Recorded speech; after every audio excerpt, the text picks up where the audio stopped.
Hello guys, welcome back to my channel. तो आज हम पढ़ने वाले हैं SKMU यूजी सेमेस्टर 2 सेशन है 25-29 मेजर 2 इकोनॉमिक्स का मोस्ट इंपॉर्टेंट क्वेश्चन आंसर। तो अगर आप चैनल पर नए हैं तो चैनल को सब्सक्राइब कर लीजिए, वीडियो को लाइक कीजिए और अपने फ्रेंड्स में शेयर कीजिए। साथ ही हमारे Telegram channel and WhatsApp group को भी ज्वाइन कर लीजिए, क्योंकि आपको इसका PDF टेलीग्राम चैनल पर ही मिलेगा और टेलीग्राम चैनल का लिंक आपको इस वीडियो के डिस्क्रिप्शन बॉक्स में मिल जाएगा। तो चलिए देर न करते हुए शुरू करते हैं और देखते हैं मेजर 2 इकोनॉमिक्स का मोस्ट इंपॉर्टेंट क्वेश्चन आंसर। आज हम देखेंगे SKMU सेमेस्टर 2 25-29 के स्टूडेंट के लिए मेजर 2 इकोनॉमिक्स का सेट 1। तो पहले हम देखेंगे very short answer type question, जो कि है 1 मार्क्स का। क्वेश्चन नंबर 1 है, व्हाट इज नेशनल इनकम? राष्ट्रीय आय क्या है? राष्ट्रीय आय वह कुल आय है जो किसी देश में एक वर्ष के दौरान उत्पादित अंतिम वस्तुओं एवं सेवाओं के उत्पादन से अर्जित की जाती है। राष्ट्रीय आय वह कुल आय है जो किसी देश में एक वर्ष के दौरान उत्पादित अंतिम वस्तुओं एवं सेवाओं के उत्पादन से अर्जित की जाती है। क्वेश्चन नंबर 2 है, what is the full form of APC? APC का पूरा नाम क्या है? APC का पूरा नाम है एवरेज प्रोपेंसिटी टू कंज्यूम। औसत उपभोग प्रवृत्ति है और यह कुल आय का वह भाग है जो उपभोग पर खर्च किया जाता है और इसका सूत्र है APC = C/Y, मतलब कुल उपभोग बटे कुल आय। क्वेश्चन नंबर 3 है, what is the full form of MEC? MEC का पूरा नाम क्या है? MEC का पूरा नाम है मार्जिनल एफिशिएंसी ऑफ कैपिटल, पूंजी की सीमांत दक्षता है और यह पूंजी पर निवेश से प्राप्त होने वाली अपेक्षित लाभ की दर को दर्शाता है। क्वेश्चन नंबर 4 है, what is M1 in money supply? Money आपूर्ति में M1 क्या है? M1 मुद्रा आपूर्ति का वह संकीर्ण रूप है जिसमें जनता के पास उपलब्ध नगद मुद्रा, मांग जमा तथा RBI के पास अन्य जमा शामिल होते हैं। M1 मुद्रा आपूर्ति का सबसे नैरो मनी रूप है और इसमें जनता के पास उपलब्ध नगद मुद्रा, मांग जमा तथा RBI के पास अन्य जमा शामिल होते हैं और RBI का फुल फॉर्म होता है reserve bank of India. Question number 5 दिया गया है, व्हाट इज इफेक्टिव डिमांड? प्रभावी मांग क्या है? प्रभावी मांग वह मांग है जिस पर उद्यमी अधिकतम लाभ प्राप्त करने के लिए उत्पादन और रोजगार का स्तर निर्धारित करते हैं। किन्स के अनुसार रोजगार का स्तर प्रभावी मांग पर निर्भर करता है। प्रभावी मांग वह मांग है जिस पर उद्यमी अधिकतम लाभ प्राप्त करने के लिए उत्पादन और रोजगार का स्तर निर्धारित करते हैं। किन्स के अनुसार रोजगार का स्तर प्रभावी मांग पर निर्भर करता है। अब हम देखेंगे शॉर्ट आंसर टाइप क्वेश्चन, जो कि है 5 मार्क्स का। क्वेश्चन नंबर 1 है, differentiate between APC and MPC? APC and MPC में अंतर क्या है? APC का पूरा नाम होता है एवरेज प्रोपेंसिटी टू कंज्यूम, औसत उपभोग प्रवृत्ति, और यहाँ पर पहले हम देख ही लेंगे दूसरा वाले को। और MPC का पूरा नाम होता है मार्जिनल प्रोपेंसिटी टू कंज्यूम, सीमांत उपभोग प्रवृत्ति, सीमांत उपभोग प्रवृत्ति। दूसरा है, यह कुल आय में से उपभोग पर किए गए कुल व्यय का अनुपात बताती है। यह कुल आय में से उपभोग पर किए गए कुल व्यय का अनुपात बताती है। जबकि MPC में यह आय में हुई अतिरिक्त वृद्धि के कारण उपभोग में हुई अतिरिक्त वृद्धि का अनुपात बताती है। आय में हुए अतिरिक्त वृद्धि के कारण उपभोग में हुई अतिरिक्त वृद्धि का अनुपात बताती है। MPC का सूत्र होता है ट्रेंगल C/Y, जो मतलब है वह चौथे में लिखा हुआ है, इसीलिए मैं आपको इसमें नहीं बताऊंगी। तो देखिए यहाँ पर APC का सूत्र होता है C/Y, average propensity to consume, मतलब कुल उपभोग बटे कुल आय, कुल उपभोग बटे कुल आय इसका सूत्र होता है। चौथा है, APC कुल उपभोग और कुल आय पर आधारित होता है। APC कुल उपभोग और कुल आय पर आधारित होता है, जबकि MPC अतिरिक्त उपभोग और अतिरिक्त आय पर आधारित होता है। जो ट्रेंगल C का मतलब है अतिरिक्त उपभोग और ट्रेंगल Y का मतलब है अतिरिक्त आय। तो MPC अतिरिक्त उपभोग और अतिरिक्त आय पर आधारित होता है। पांचवा है, MPC का मान सामान्यतः 0 और 1 के बीच होता है।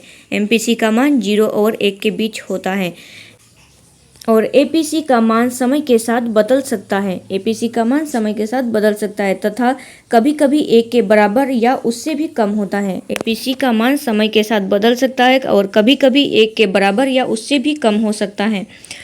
छठा है, MPC आय में परिवर्तन के प्रति उपभोग की प्रतिक्रिया को दर्शाती है। MPC आय में परिवर्तन के प्रति उपभोग की प्रतिक्रिया को दर्शाती है, जबकि APC एपीसी में उपभोक्ता की औसत उपभोग प्रवृत्ति को दर्शाती है। एपीसी में उपभोक्ता की औसत प्रवृत्ति को दर्शाया जाता है।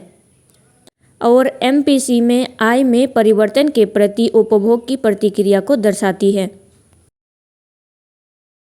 क्वेश्चन नंबर 2 है स्वायत्त निवेश, ऑटोनोमस इन्वेस्टमेंट एवं प्रेरित निवेश, इंडक्ट इन्वेस्टमेंट में अंतर बताइए। अंतर क्या है? तो देखिए, स्वायत्त निवेश, यह निवेश आय के स्तर पर निर्भर नहीं करता। यह निवेश आय के स्तर पर निर्भर नहीं करता है। दूसरा है, यह सरकार की नीतियों, तकनीकी प्रगति और सामाजिक आवश्यकताओं के कारण होता है। तीसरा है, आय बढ़े या घटे इस निवेश पर अधिक प्रभाव नहीं पड़ता है। स्वायत्त निवेश में आय बढ़े या घटे इसमें अधिक प्रभाव नहीं पड़ता है। चौथा है, इसका उद्देश्य दीर्घकालीन विकास करना होता है। इसका उद्देश्य दीर्घकालीन विकास करना होता है, मतलब अधिक समय के लिए विकास करना होता है। पांचवा है, इसका ग्राफ आय अक्ष के समानांतर होता है, हॉरिजॉन्टल होता है। उदाहरण में दिया गया है सड़क, पुल, बिजली परियोजनाओं एवं सरकारी निवेश। इसका उदाहरण है सड़क, पुल, बिजली परियोजनाओं एवं सरकारी निवेश में स्वायत्त निवेश का कार्य होता है। और अब हम देखेंगे प्रेरित निवेश। तो प्रेरित निवेश में पहला है, यह निवेश आय एवं मांग के स्तर पर निर्भर करता है। यह निवेश आय एवं मांग के स्तर पर निर्भर करता है। दूसरा है, आय बढ़ने पर यह निवेश बढ़ता है और आय घटने पर कम हो जाता है। आय बढ़ने पर यह निवेश बढ़ता है और आय घटने पर कम हो जाता है। तीसरा है, यह मुख्यतः उपभोक्ता मांग से प्रेरित होता है। यह मुख्यतः उपभोक्ता मांग से प्रेरित होता है। चौथा है, इसका उद्देश्य लाभ कमाना होता है। पांचवा है, इसका ग्राफ आय बढ़ने के साथ ऊपर की ओर बढ़ता है। इसका ग्राफ जो है आय बढ़ने के साथ साथ ऐसे ऊपर ऊपर बढ़ता है। छठा है, उदाहरण, किसी वस्तु की मांग बढ़ने पर उद्योग द्वारा नई मशीनें या नया कारखाना लगाना। किसी वस्तु की मांग बढ़ने पर उद्योग द्वारा नई मशीनें या नया कारखाना लगाना। निष्कर्ष, ऑटोनोमस इन्वेस्टमेंट आय से स्वतंत्र होता है, जबकि इंडक्ट इन्वेस्टमेंट आय एवं मांग में होने वाले परिवर्तन के अनुसार बढ़ता या घटता है। यही दोनों के बीच मुख्य अंतर है।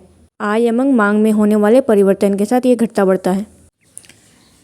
क्वेश्चन नंबर 3 है, मुद्रास्फीतिक अंतराल तथा अस्फीतिक अंतराल में अंतर स्पष्ट कीजिए। मुद्रास्फीतिक अंतराल तथा अस्फीतिक अंतराल में अंतर स्पष्ट कीजिए। तो ये अंतर आप खुद से पढ़ लीजिएगा।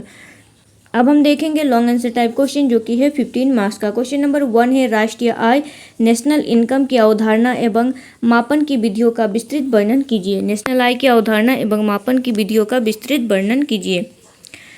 क्वेश्चन नंबर 2 है, आय के चक्रीय प्रवाह, सर्कुलर फ्लो ऑफ इनकम को 2, 3 एवं 4 क्षेत्रीय मॉडल की सहायता से समझाएं।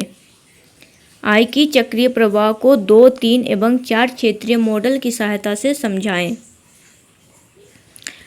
क्वेश्चन नंबर 3 है, किन्सीय का प्रभावी मांग का सिद्धांत विस्तृत वर्णन कीजिए। किन्सीय का प्रभावी मांग का सिद्धांत का विस्तृत वर्णन कीजिए। Keynesian theory of effective demand explain in detail.